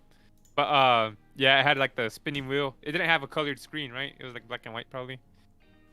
I've got a lineup of them here, so let's take a look. Oh, we have nice. all the... Yeah, let's pull up the lineup. Okay, so we got this one on the very far left. I did not have. The third one in, I think it is. It'll pop up for you now in a sec, Jerry. Can you see that there now? Yeah, I'll let you know when. But go ahead and talk about your experience. Okay, it's popped up. Yeah, I had the third one. The third one is the one I believe I had. Okay, so pretty much the one in the middle? Pretty much, yeah. I had that one. I have a sneaky suspicion I had that one and the very last one on that list, but there. I can't remember the names of them, but either way, the very first one I had was that one on there. And I tell you what, I must have killed my family PC downloading so much off LimeWire for that iPod. LimeWire? Yeah, LimeWire. That's a great memory. Yeah, I think my first iPod was the iPod Nano. That was like my own official iPod, which is great for me because I don't know, have too much music and stuff. And well, so I grew up in California, right? I grew up in an hour away from San Jose, which is like Silicon Valley. I'm sure you guys know about that, you know, Facebook, Google, all that. Anyways, since Silicon Valley is super expensive to live in, and I lived an hour away, I lived in the farmer side of California, that area, and the cost of living is expensive over there, super expensive. And so we're kind of in a more ghetto city. And Okay. so as I was walking home one day, I was listening to my iPod, and they have the white headphones, Yeah, that's and it. some guys approached me and they pulled the headphones out, and they had a knife and they stole my iPod, man. No And way.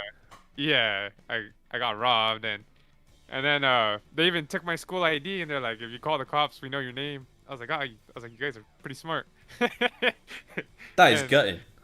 yeah, I went home and I told my mom, and like I started crying because I thought she was gonna get me in trouble. Because she would always tell me not to take my iPod to school, and I was probably like seventh grade, and yeah, I was more sad that she was gonna get me in trouble than that they stole the iPod.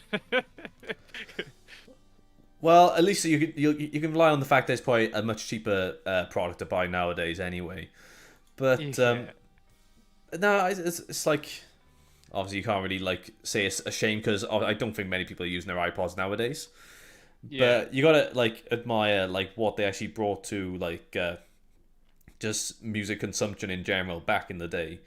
And like I said, with the amount I downloaded onto it from LimeWire, I don't know how many viruses I put onto my computer back in the day. yeah. Downloading Linkin Park Numb executable, you know. Those Trojan horses. Exactly. Yeah. But Oh, I love the fact with LimeWire you could actually download the premium version of LimeWire through LimeWire itself, yeah. which Yeah, is yeah, funny. yeah. But I find It's so like much with 3D printers. They say don't print 3D printers. exactly, yeah. But I used to love like the thing like you've gone there. It's like yes, I've been looking forward to downloading this song. I'm downloading it over my dial-up internet, Oh yeah. and I was like, yeah, let's take a look at this. Oh no, it's porn. Never mind. Yeah. Oh man, I got a story about LimeWire too. Man, I guess this is a tech flashback. We got to talk about our old stuff. We're flashing back And off right now. yeah. So you guys want to know more about me and my childhood? So jeez, like half my family is religious, and so I was at my aunt's house and they told me to download it was like that new Robin Hood with I think it was the guy from Gladiator. What's his name? Russell Crowe, Okay. right? Is that him? I Anyways, can't so remember him being in Robin Hood, but anyway, carry on.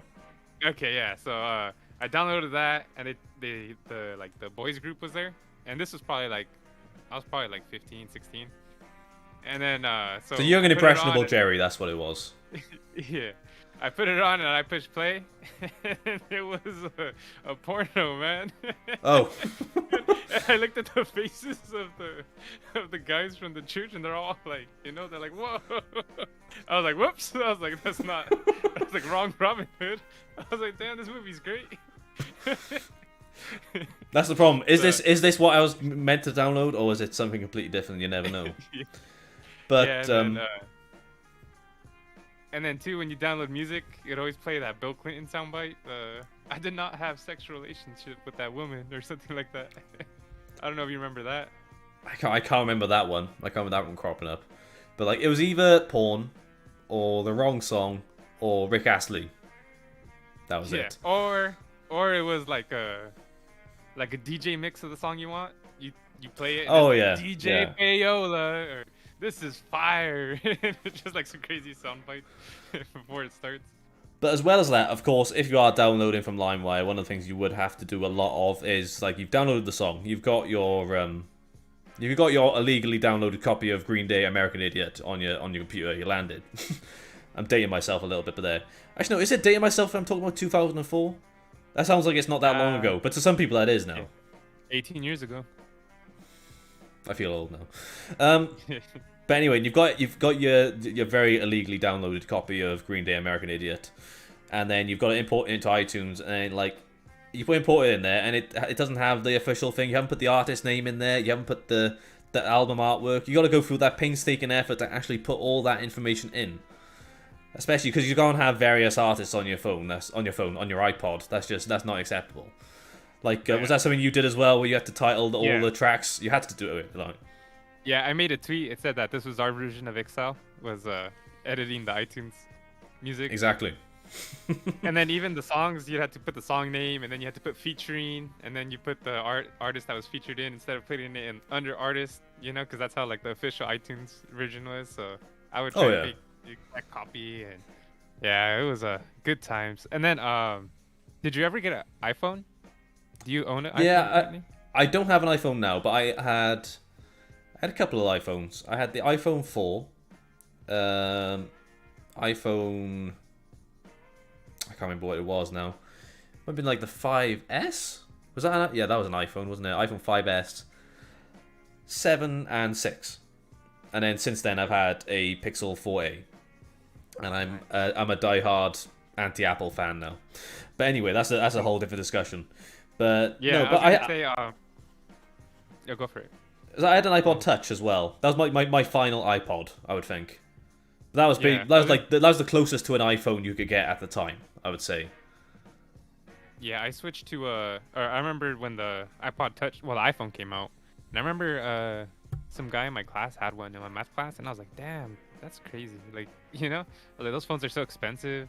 Back then, they just sold the Yeah, phones individually too. They didn't have like, how you buy it on a contract now. This is pretty much the same of thing. course, yeah.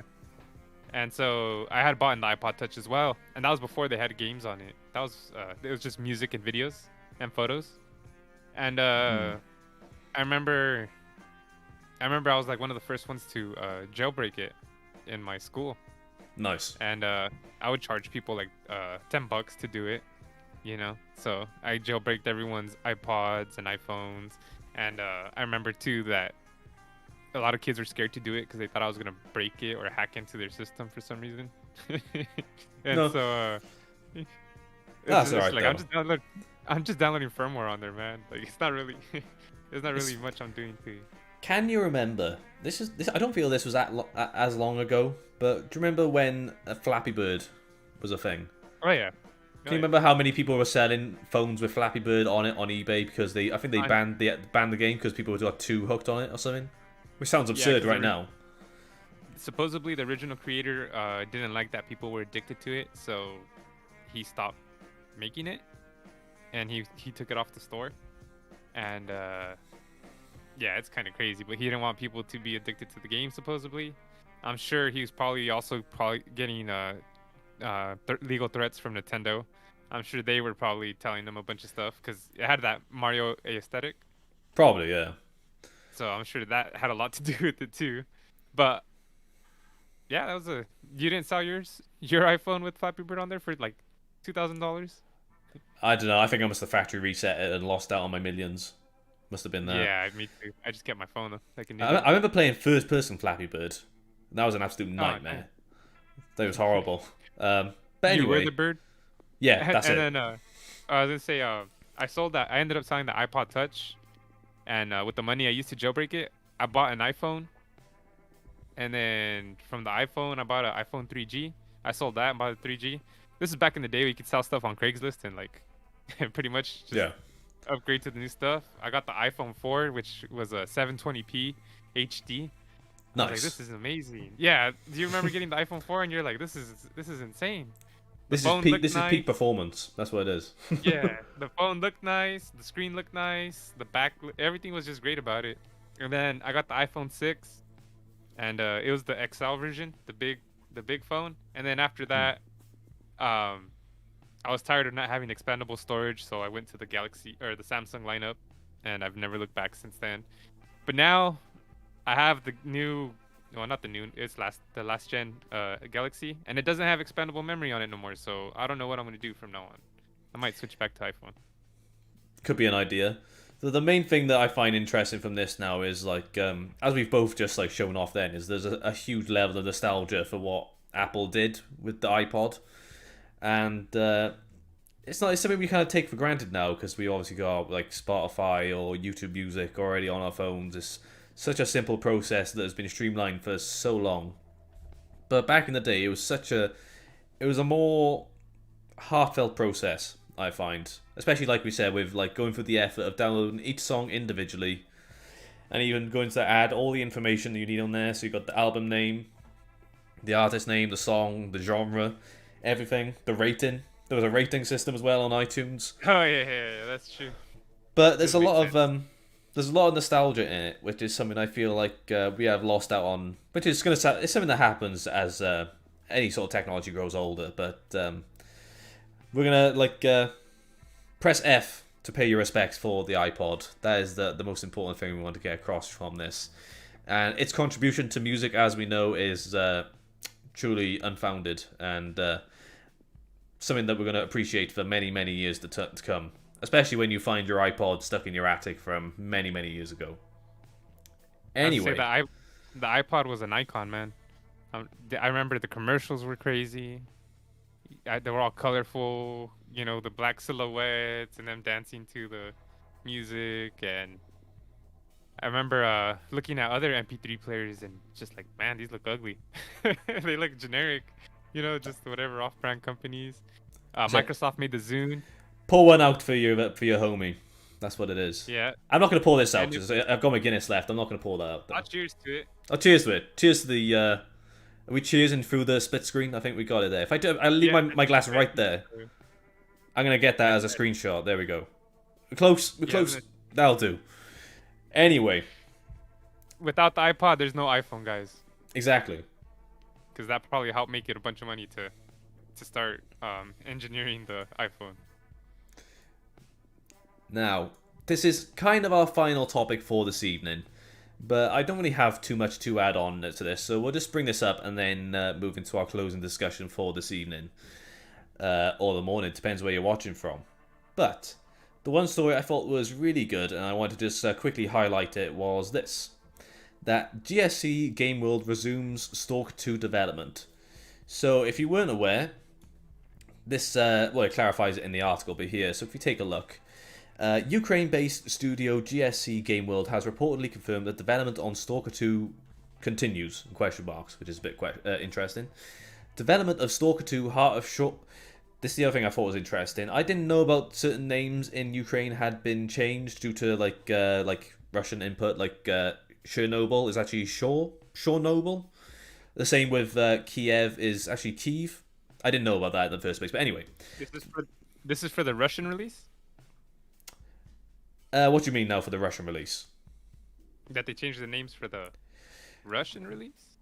No, so the name Shornobyl is how it was originally pronounced in Ukraine, which is what they changed the name to. So instead of Heart of Chernobyl, it's supposed to be pronounced Heart of Shornobyl. I'm imagining they were not going to release this in Russia. I'd be very surprised if they did. Yeah. But anyway, so Okay. development of Stalker 2 Heart of Shornobyl was paused back in March as the company is based in Kyiv, Ukraine's capital, which has been repeatedly targeted during the ongoing Russian invasion. It's since relocated to Prague whilst the war persists. As spotted by Polish site GR blah blah blah. However, the studio is now back at work, having confirmed to fans on its Discord community that it continues development. So, I think the first thing that we need to draw attention to is the fact that it's good to know that the devs on this game are like alive and well, which is I think is very important to raise attention to, which is really good news. And also really good news that they've managed to relocate to a different country and continue with this project, which is, I would imagine, must be a bit of a passion project considering how long ago the original Stalker came out. It's not a game I played before, but I was quite curious after seeing this announced back at E3 last year, I want to say. It was either E3 or the Xbox conference, perhaps, something like that. But it's just a nice story, I thought, to round out the evening and just add a bit of positivity while there's a lot of horrific news coming out of Ukraine, as we expect. This isn't a show where we're going to get particularly political, but it's nice to see a win for a certain crowd like that. Especially game developers. Exactly, yeah. People who were the most far removed from any sort of conflict as possible, which is really disheartening to see them getting affected in that way and having to leave their home country. But it's good to see that they're alive and well and able to continue with their work, which is always worth celebrating. So I'll have a drink to them. Yeah, I'll drink to that too. And I don't want this to sound messed up, but you know, the stuff they've been through right now, maybe it'll help with the gameplay or with the story elements too. You know, they can have more of a personal experience of whatever they're building into that thing. Of course, yeah, that's a thing that could definitely factor in. But yeah, don't want to get too into it because I know that's a whole different discussion to get into. But I just thought it was a bit of positive news to round out the show with this evening. So that is the actual end of the news segment for today's show. And we're going to round out now with the closing discussion for today. Now, Jerry, you had the last closing discussion last week where we talked about the transition from Twitch to YouTube as a content creator. And for this week, this is one that I've been thinking about for quite a long time, that I was wondering what your thoughts would be on it. And that was the simple question: are new PC builders becoming too complacent? Now, what I mean by that is the fact that there's a lot of debates about whether people are overly reliant on the internet to provide them with answers to questions which they can, in a way, find for themselves. With the phrase RTFM, read the blank manual, which is true in a sense, but also people learn differently. They might learn read a blank manual. Say again. How are you going to read a blank manual? That was my censorship. I need a profanity buzzer. That's what it is. Yeah, we. I'm just messing with you. That'd be awesome. I need a profanity buzzer. That'd be pretty cool. Yeah, I could really throw some people off. But anyway, yeah. So people learn differently. They might prefer to learn through a video format, or they need to be instructed on a certain task. But I do feel that a lot of stuff does become too reliant on others. Do you know what I mean?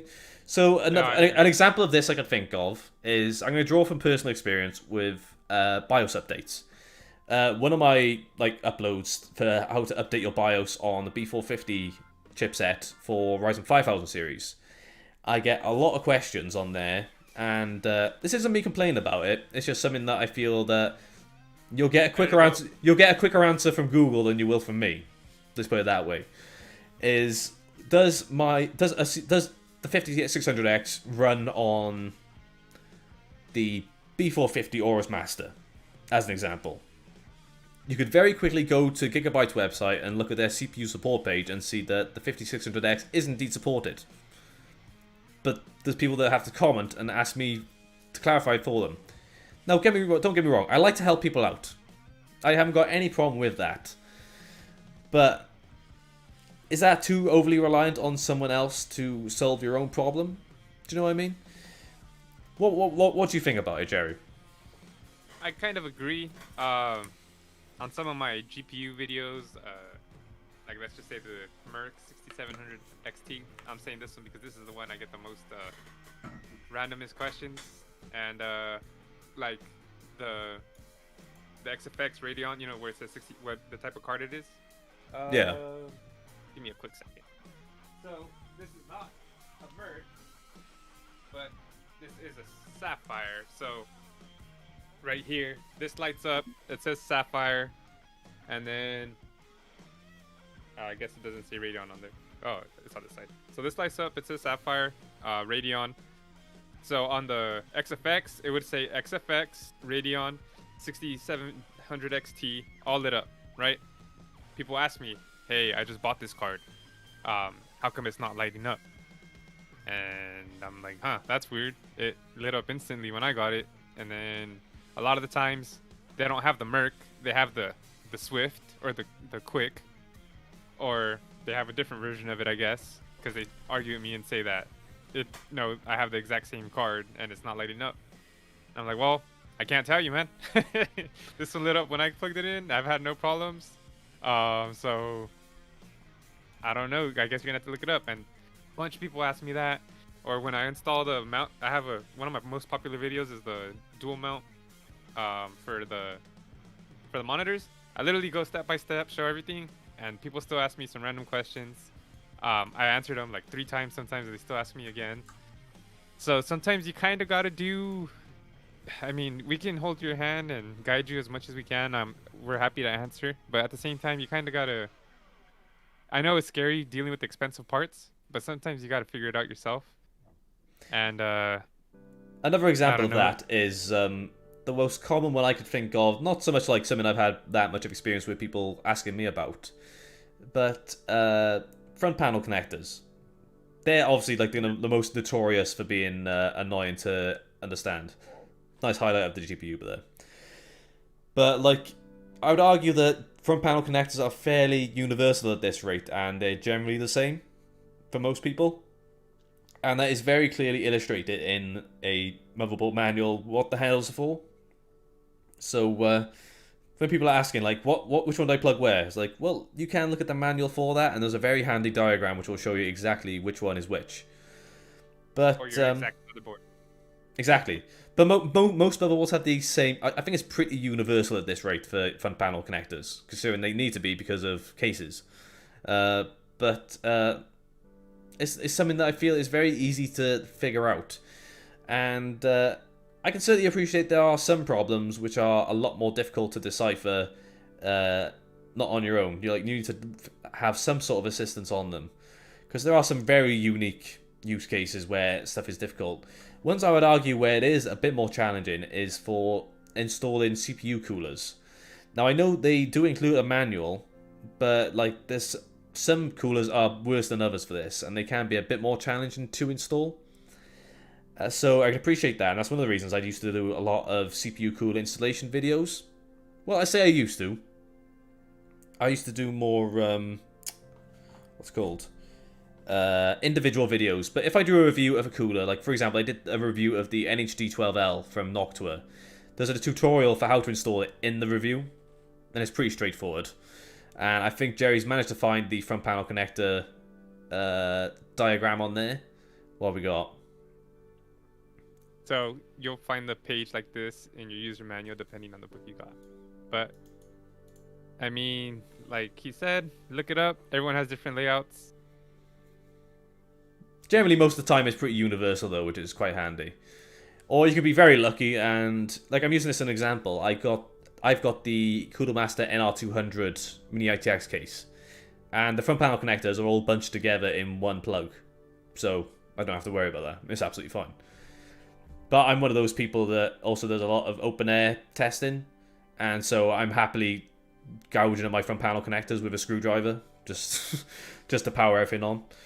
But like, so that's another example. But I think the main thing is mostly for like, just really basic stuff. But I do feel there's certain stuff you do obviously need support on. Like for example, like we were talking about the other day for the 6650 XT, I was having a lot of trouble running that on my Z690 test bed. And I know there's some stuff I could Google, but at this rate, I think I know what troubleshooting steps to take in case I'm having an issue. Because I was basically installing the 6650 XT on my Z690 motherboard, and I could boot into Windows, and then as soon as I installed in driver, a black screen, and I couldn't use the card. So all the stuff like make sure all the drivers are up to date, and there's no like compatibility issues with like an old driver. All that's fine. I've run DDU, I've installed the latest driver, and then I've also made sure the cables. What's that? There was only one driver, right? Since it was like day one card. Exactly. Yeah. So it's not as if I could have the wrong driver for it. But yeah, so doing all that stuff, like the really simple stuff, like am I using a cable that is working correctly? Try like using DisplayPort, using HDMI, stuff like that. Making sure that resizable bar support is like either enabled or disabled in the BIOS. Checking if I'm running it on PCI Gen 4 or Gen 3. Obviously on Z690 it's PCI Gen 5, so maybe there's some incompatibility there. So changing that out, nothing. Just a bunch of whole troubleshooting steps before like even thinking about Googling it. Thankfully, I just used a different system, but I don't have, like not everyone has that luxury, obviously. But all those troubleshooting steps took place before I even spoke to someone, if that makes sense. And I think the most I ever said about it was I put up a thing on the PC Jack Discord, just saying like about what had happened and what was going on. But I feel at that point, that's when you need to ask the question once you've taken the time to troubleshoot it yourself. Which I feel is a step that a lot of people are missing out on and don't have the necessary, like... Common sense sounds really rude, but like the necessary, like, independence to try and... Exactly, to troubleshoot those steps prior to reaching out. Now... And, I was going to say with RAM too, I've seen a lot of people ask about, does this RAM work with this motherboard? Or does this RAM pair perfectly with this CPU and this motherboard? And it's like, well, I can tell you, but the best bet would be to go to their website, look up that motherboard and see what RAM is compatible with it. because I might be wrong, and they're the ones that make it, so they're right. And Exactly. that's Yeah. like, Just look. That is literally what it is. Look at their QVL list, their qualified vendors list, just to check. But especially for like stuff like RAM, I think it's pretty difficult to choose like an incompatible kit of RAM. There's more of an issue maybe with like Zen 1, Zen Plus, I would guess, but the only or issue, dating even further back. I'd say the only issue I could see is maybe it doesn't overclock as high on certain motherboards compared to other ones. Maybe like this Vengeance RAM I have only overclocks at 3200 megahertz on my tough gaming motherboard, but it is Intel RAM, so maybe if I had the AMD one. We also have a lot of people who don't enable XMP, which is a whole different debate. Yeah. But I do feel like that is one thing that needs to be. What's the word I'm thinking of? You need to understand that there's a certain level of independence you do have to have if you are building your own PC. And the whole experience is. A lot of it is figuring out things for yourself. And it's a very rewarding experience when things work. And it sucks when you are trying to overclock something and then you just push it one more level up and then your whole thing crashes. And then you gotta reset. Yeah, and then go back. That is the fun and frustrating part about it, but that's how you learn. I mean, exactly, and like that's my main. Like I explained the other day, I was posting on the overclocking channel on the Discord, and I was trying to push 3 gigahertz on my 6650 XT, and I was ever so close, and then I was there, and then no, it crashed. But yeah, like it's always a good idea to help those that do need assistance, but that should be like kind of like a last resort.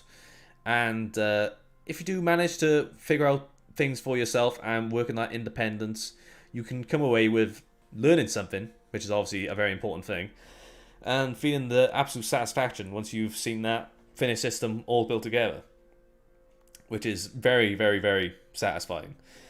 And I don't know about you, but even like I've built like dozens of systems over the years, and every time like I always tend to do an outside the case test, just with the bare essentials plugged in, and that first post screen is like the most ecstatic I feel like in the day. It's a great feeling. I don't know about you. oh, when the before the where it says press delete or F12 and it has the little loading bar. Yeah, that's it. Yeah. That loading bar it takes so long the first time it boots up. You just it feels like it's just spinning forever and ever, and you just hope that it boots up. It takes a lot longer in AMD systems. I will give credit to that because a lot of people will say, "Oh, I've turned the system on and it's rebooting." A lot of the rebooting will be memory training, which does happen on like a new build. So it will take a little bit of time, but AMD specifically does take a long time to post on a first boot. Intel is very quick, I find. It's only a couple of seconds on there. But AMD, you do have to be a little bit patient, I find. And it is a very nerve-wracking thing, because even though it could take maybe like... I may be spitballing here. Say it takes like 10 seconds for an Intel system to boot for the first time. That's fine. Maybe a Ryzen system, maybe 40 seconds to a minute. That's the longest minute of your entire life, right there. Literally. But it's a very satisfying feeling seeing that post screen come up. In fact, that would be... I'm not sure on your feelings of this. It's a bit of a change of subject, but like if I ever did... I'm not a fan of YouTube Shorts. I don't personally like them that much. But if I ever did a YouTube Short, it would be something like the first post on a motherboard feels like. So see the system post, and then suddenly I'm popping champagne, and like there's like what are those whistles called? I can't really call them. I know what you're talking about. You know what I mean? But like go like really over the top celebration, so like wine popping everywhere, like shoot around like it's Formula F1, stuff like that. And be like, oh, I got it on my computer. Yeah, computer's buggered now. Guide to post though. So yeah. But yeah, I'm gonna have to call it a day there though. But I feel that was a good closing discussion. But I'm gonna leave it up to you next week, Jerry. You can decide on what we'll be chat about next week. But okay. Yeah, that's. I know. One more thing about the YouTube, about Twitch to YouTube. YouTube added gift the sub, and I guess apparently it randomly gifts the subs if you don't pick someone, and it picks whoever is most engaged with your channel. So for people that watch your channel, it rewards them. So I just wanted a quick update on that.